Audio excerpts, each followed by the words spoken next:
This is the great Roger Federer with the most elegant forehand technique we've ever seen and one of the best forehands of all time.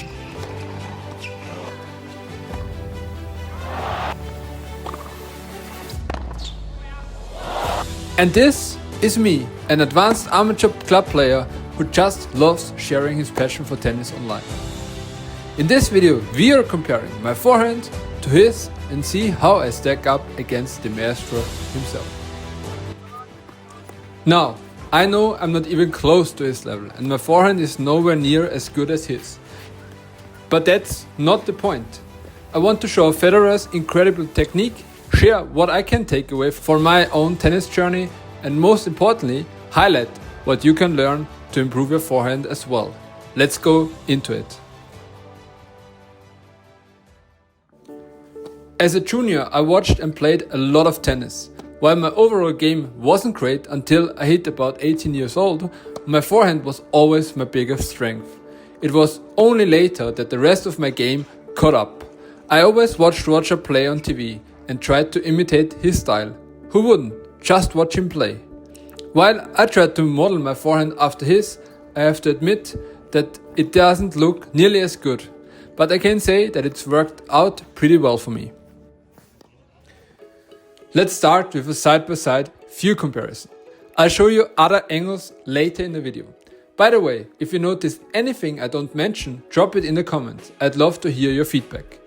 I was pretty shocked at how similar our strokes looked on camera up to the hitting point, with only a few noticeable differences. Here's me a few months ago playing some practice points with friends, and here's Federer, I believe at the 2019 US Open. You can clearly see that the takeback is quite similar. While I lift my racket a bit higher, Roger keeps his lower. Normally a lower takeback can reduce leverage and affect racket head speed, but of course this doesn't hold Roger back at all. Now look at the legs. Even though Roger looks relaxed throughout, his feet are grounded, forming a strong base. Mine on the other hand are a bit off. My right leg is halfway up, making the movement less stable. Racket lag is crucial for creating speed and power, as well as generating speed with an upward motion. I trained for years to master racket lag, though it should ideally come natural through the swing. You can see that we both have good racket lag. Mine is more parallel to the ground, while he has a steeper angle. This means I'm hitting a flatter shot here. The bigger difference though is in the leg and body position again. My left foot is already off the ground and my body is very open, losing stability and control. Roger, however, still has a solid base and his body remains more coiled. He is holding back the acceleration just a bit longer.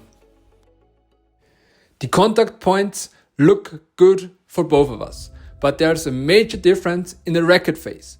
Mine is almost flat, pointing straight at the net, which explains why my shot is flatter.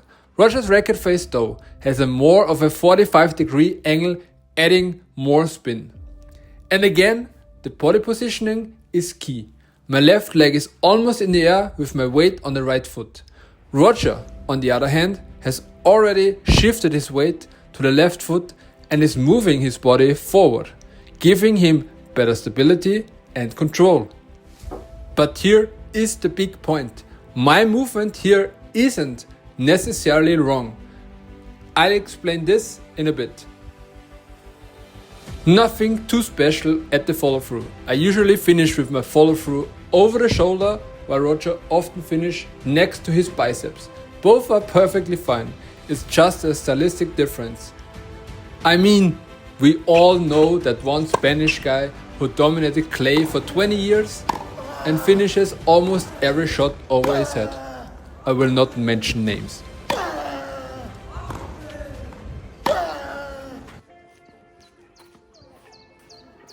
Because it's also about the outcome of the shot.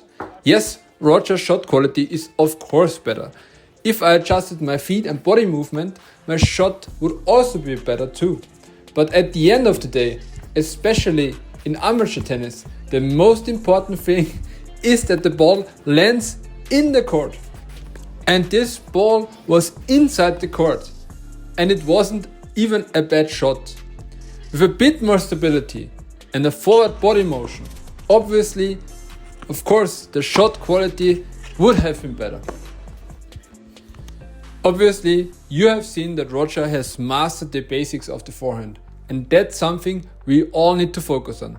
But we shouldn't do is blindly copy the pros and try to replicate their unique styles just because they're our favorites.